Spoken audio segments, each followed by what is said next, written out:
How do you know they're pre-foreclosure? Do they declare that it's a pre-foreclosure? If they don't declare it, we'll find out. As a realtor, we'll find out that they are. Okay. Yes, sir. Will a bank ever, let's say if I own a $200,000 home and I sell it for $170 or $180, I'm still wanting to sell it, but I still have a $20,000 note. Will a bank give you a loan for $20,000 to avoid that? You know what I'm saying? Just They would love to, yeah. in order for you not to foreclose. Sure. They would love to do that. You don't want them to. Right. Because you will carry that note with you the minute you purchase a property, kaboom, it lands on that one.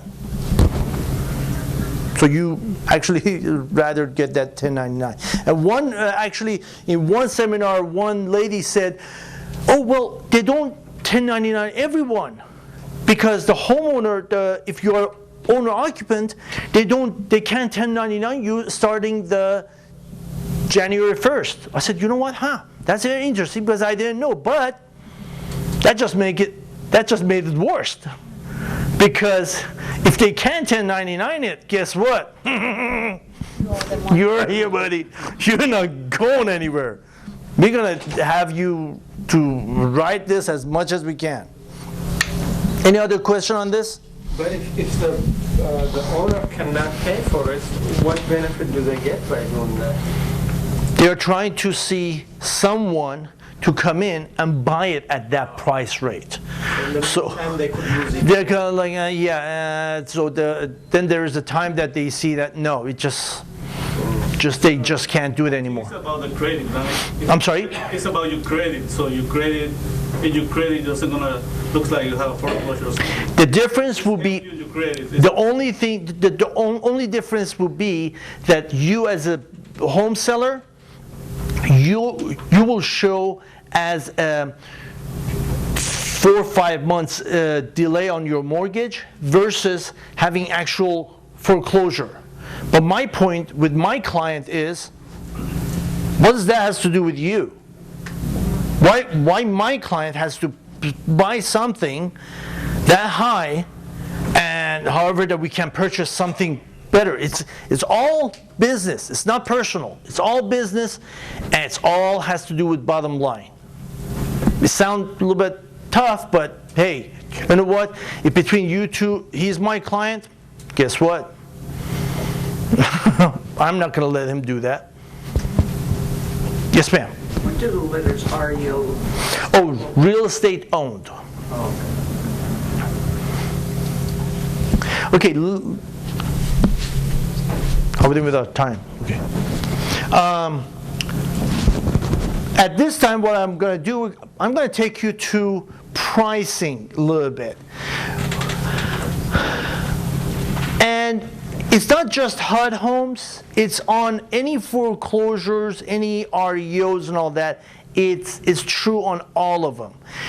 There's a big myth that, oh, you can buy it at 87%, 92%, 85%, 74.5%. Folks, that's again looking for a one-pill solution stuff. No, it's not. It has nothing to do with that little percentages stuff. Let me give you a idea. If I'm purchasing $150,000, let's just say the property going through foreclosure is in Central Austin, and there's another $150,000 house going through foreclosure in Buda. Oh, I'm sorry, I'm in Texas now. Buda. I know, I moved here from California. I just spell it the way, I just read the way it spells. So that house is for $150,000, and the same house here in Central Austin is $150,000. Which one of those two properties is going to sell faster? Both of them are going through foreclosure. The one in Central Austin. How much break the one in Central Austin is going to give you? Not that much, because people are lining up. How about in Buda? Well, they won't even buy you lunch to put an offer on it. So that has nothing to do with this imaginary percentage and all that. What it has to do with is the comps, has to the comprehensive analysis of that property. What is the subdivision's properties are selling for? If this property is HUD, if it's foreclosure, or if it's, let's just say, if it's not a HUD, it's not foreclosure, it's just a regular house that you're buying. You're going to buy your family a house. You walk into this gentleman's house and they're asking for $300,000. Do you say, oh great, where should I sign?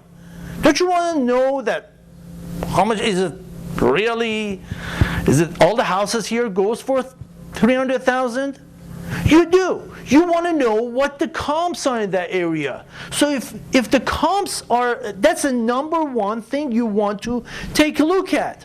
Number two thing you want to take a look at is, where are we?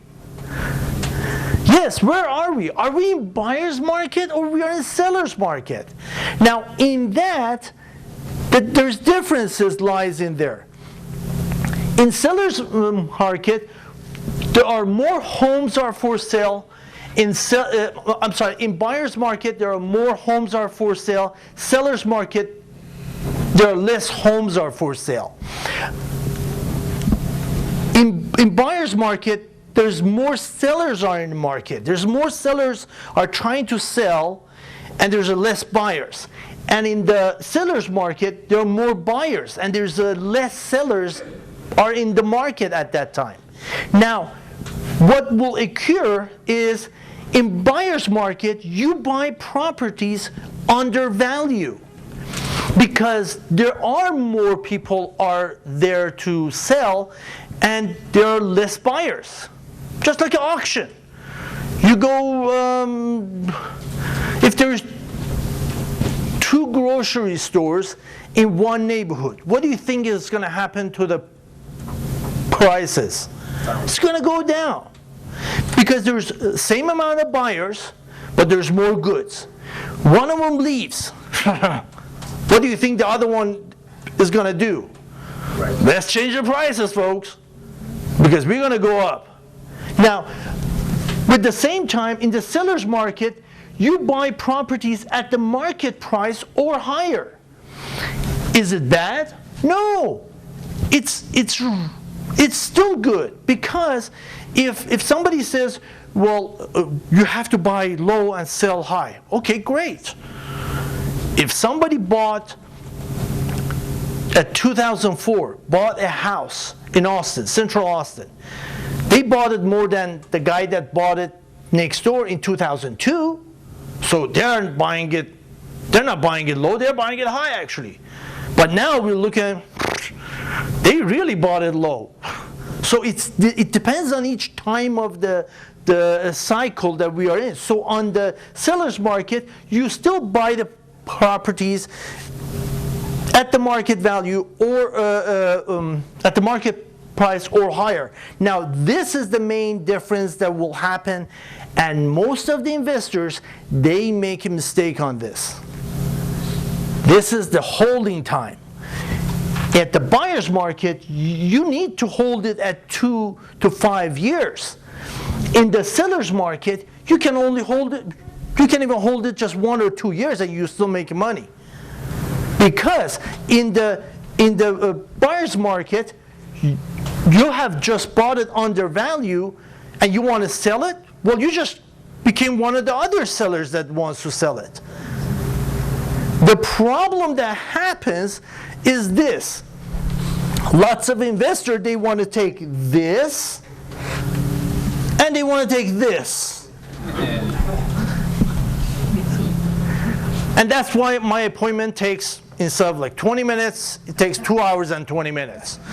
That I have to explain that, no, you can't do that. That's cake and this is Edith. You can't have the cake and Edith too.